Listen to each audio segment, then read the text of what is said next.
مزدور جیسا کوئی در بدر نہیں، اس شہر میں مزدور جیسا کوئی در بدر نہیں، جس نے سب کے گھر بنائے اس کا کوئی گھر نہیں۔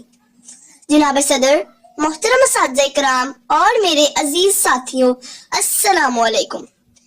آج اس پروقار تقریب میں مجھے جس موضوع پر لب کشائی کا موقع ملا ہے، اس کا عنوان ہے یوم مزدور۔ جناب علی وقار، 1 مئی پوری دنیا میں یوم مزدور کے طور پر منایا جاتا ہے۔